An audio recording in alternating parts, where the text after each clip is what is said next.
into the forest. In the midst of the forest, we stand there silently, staring at the trees. A sense of calm comes to me as I walk further on barefoot, over soft moss, past twigs with my toes. I heard a sweet melody echoing from a bird on a treetop singing.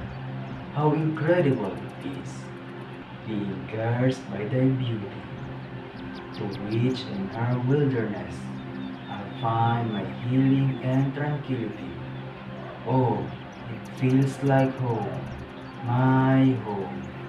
Into the Forest by Judy Hebero.